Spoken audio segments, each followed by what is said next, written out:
ఖచ్చితంగా అలాంటి ఏదైనా మా దృష్టికి వచ్చిన పేపర్స్ కూడా మేము మా ముఖ్యమంత్రి గారు రియల్ టైం గవర్నెన్స్ చేస్తూ ఆర్టీజీఎస్లో ప్రతి విషయాలు కూడా మేము ఏ డిపార్ట్మెంట్కి వచ్చినా కూడా దాని మీద ఎట్టి పరిస్థితులు మేము చర్యలు తీసుకోవడం జరుగుతుంది అధ్యక్ష. దాంట్లో ఎటువంటి ఎవరిని ఉపేక్షించే పరిస్థితి ఉండదు. తర్వాత సార్ చెప్పారు పాత బ్రాండ్లే కంటిన్యూ అవుతాయి అనేది. పాత బ్రాండ్లు మేము కొన్ని 29 ఏదైతే క్వాలిటీ లేనటువంటి లిక్కర్స్ని ఆఫ్ చేయడం జరిగింది అధ్యక్ష. ఆ బ్రాండ్స్ని 29 బ్రాండ్స్ని ఆపేసామండి. 81 బ్రాండ్స్ని మళ్ళీ రీఇంట్రడ్యూస్ చేసాం. మల్టీనేషనల్ కంపెనీ వాళ్ళు అసలు రాష్ట్రం వదిలిపెట్టి పారిపోయారు అధ్యక్ష. ఒకప్పుడు వాళ్ళు రాష్ట్రంలో మేజర్ షేర్ వాళ్ళది ఉండేది, కానీ వీళ్ళు పెట్టినటువంటి షేర్ వీళ్ళు సొంత కంపెనీల నుంచి 63% షేరు వాళ్ళు లాగేసుకున్నారు అధ్యక్ష. ఇప్పుడు మళ్ళీ మేము 81 బ్రాండ్స్ని రీఇంట్రడ్యూస్ చేసాం. అవన్నీ కూడా మల్టీనేషనల్ కంపెనీలు. అదేవిధంగా 300 బ్రాండ్స్ వాళ్ళు అవైలబిలిటీ ఉన్నాయి షాప్స్లో. ఏ షాప్స్లోకి వెళ్ళినా కూడా వాళ్ళు ఏది కావాలన్నా కంప్యూటర్లో ఆన్లైన్లో బుక్ చేసుకుంటే అవి డిపోస్ నుంచి డైరెక్ట్ తీసుకెళ్లే అవకాశం కల్పిస్తున్నాం అధ్యక్ష.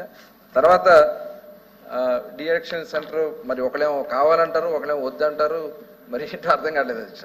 అంటే గ్రాడ్యువల్గా తగ్గాలి, ఖచ్చితంగా తగ్గాలి కాబట్టి మేము 2% సెస్ పెట్టుకున్నాం. ఈ వచ్చే దాంట్లో సెస్లో 2% పెట్టి ఎలా జనాన్ని ఎడ్యుకేట్ చేయాలనే దానికోసం కూడా ప్రోగ్రామ్స్ తీసుకున్నాం. దాంట్లో భాగంగా నవోదయం ప్రోగ్రామ్ తీసుకున్నాం అధ్యక్ష. ఈ నవోదయం ప్రోగ్రాం ద్వారా ఇల్సిట్ లిక్కర్ని ఫస్ట్ ఫేజ్ కింద నెలకి ఒక ప్రోగ్రాం తీసుకుని ఒక 6 నెలల్లో ఆంధ్ర రాష్ట్రం నుంచి సంపూర్ణంగా ఈ ఇల్సిట్ లిక్కర్ చేసే వాళ్ళకి మళ్ళీ రీహాబిటేషన్ వాళ్ళకి ఏదన్నా ఏర్పాటు చేసుకుంటూ వాళ్ళని జీవనోపాధి కల్పిస్తూ వాళ్ళని ఇచ్చేయడం కోసం ఆ కార్యక్రమం కూడా చేస్తున్నాం అధ్యక్ష. వీరు ఎంతసేపు మద్యం పెంచారు అంటున్నారు అధ్యక్ష. నేను ఇందాక చెప్పాను, ఏదైతే బయట రాష్ట్రాల నుంచి ఇంపోర్ట్ అవుతుంది మనకు కట్ చేయడం వల్ల అది మనకి ఆదాయం రాష్ట్రానికి వచ్చింది, పక్క రాష్ట్రాలకు పోయేది ఆదాయం. తెలంగాణ ఇవాళ -3%లో ఉంది అధ్యక్ష, మనం +14% ప్లస్లో ఉన్నాం, దాదాపు 15% ప్లస్లో ఉన్నాం. అంటే ఎందుకు? కేవలం ఇల్సిట్ని కంట్రోల్ చేస్తున్నాం, తర్వాత non duty paid liquor control చేయడం వల్ల ఇవాళ ప్రజల ఆరోగ్యం కూడా కొంత ఇది ఇల్సిట్ తాగడం వల్ల చెప్పాను కదా చాలా మంది అనారోగ్యం పాలవుతున్నారు, అవన్నీ కూడా కంట్రోల్ చేసాం అధ్యక్ష. అదేవిధంగా అందరూ అనారోగ్యంతో పేద వర్గాల్లో అదేనండి కేవలం చూస్తే అది వేళ చూస్తే 150-60 మంది అనారోగ్యంతో ఉన్నారండి జనం. అవును అధ్యక్ష, ఎందుకంటే మేము కూడా చూసేవాళ్ళం. ముఖ్యంగా ఏంటంటే యువత అధ్యక్ష, చాలా మంది యువత గత ప్రభుత్వంలో ఆ పనికి మాలిన బ్రాండ్స్ తాగడం వల్ల అధ్యక్ష నిజంగా వాళ్ళందరూ కూడా చాలా మంది ఆ చిన్న వయసులోనే వితంతువులు అయిపోయారు అధ్యక్ష. ఎందుకంటే నేను మా ఏరియాలో నేను వెళ్ళినప్పుడు చూశాను అధ్యక్ష, తీర ప్రాంతాల్లో అంతా కూడా అధ్యక్ష ఈ అక్రమ మద్యాలు తాగేసి లేకపోతే ఇల్సిట్ తాగేసో చిన్న వయసులోనే పుస్తులు పోయిన ఆడబిడ్డలందరూ వితంతువులు అయిపోయారు. అది చేసాం. ఇప్పుడు అమ్మట్లేదు మీరు కావాలంటే రమ్మనండి.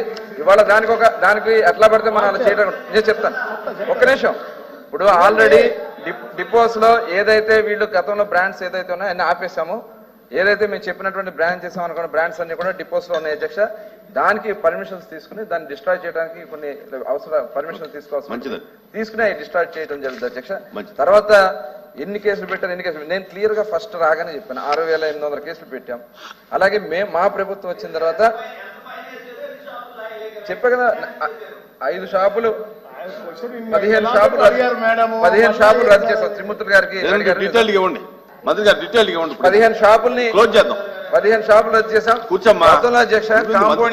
నువ్వేం చెప్తావు? 3 సార్లుగా చేసేవాళ్ళు. కన్సర్న్ మంత్రి గారు చెప్తున్నారు కదా, నువ్వేం చెప్తావు?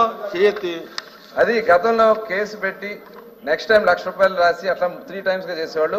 మేము ఫస్ట్ ఫేజ్ లో షాపుకి షోకాస్ నోటీస్ ఇచ్చి 5 లక్షల అధ్యక్ష. నెక్స్ట్ టైం మళ్ళీ కానీ రిపీట్ అయితే షాప్ రద్దు చేస్తున్నాం. అందులో భాగంగా మేము ఇప్పటికి 15 షాపులు రద్దు చేయడం జరిగింది అధ్యక్ష. 15 షాపులు రద్దు చేసాం, 5 షాపులు కాంపౌండింగ్ చేసాం. చాలా సీరియస్. ఇంతమంది ఏ షాప్ నుంచి వచ్చింది ఏదే లేదు అధ్యక్ష. ఇవాళ మొత్తం కూడా ట్రాక్ అండ్ ట్రేస్ సిస్టమ్ పెడుతున్నాం. ఏ షాప్ నుంచి ఏ డిపో నుంచి ఏ డిస్టిలరీ నుంచి వచ్చింది, ఏ డిపో నుంచి వెళ్ళింది, ఏ షాప్ నుంచి వెళ్ళింది కూడా మొత్తం కూడా ట్రాక్ చేస్తాం అధ్యక్ష. తద్వారా ఆ షాప్ని ట్రాక్ చేసి వాళ్ళని గతంలో ఆ సిస్టమ్ లేదు, ఇవాళ అవన్నీ కూడా చేస్తాం అధ్యక్ష. చాలా పాజిటివ్. తర్వాత ఇంకో విషయం అధ్యక్ష, ఇవాళ గత ప్రభుత్వంలో చేసినటువంటి ఏదైతే మద్యంలో దోపిడీ కానీ మద్యంలో అక్రమాలు కానీ ఇవాళ సిబిసిఐడి ఎంక్వైరీ జరుగుతుంది. ఎవరూ కూడా ఈ కేసులో తప్పించుకోలేదు అధ్యక్ష. క్లియర్ గా చెప్తాను.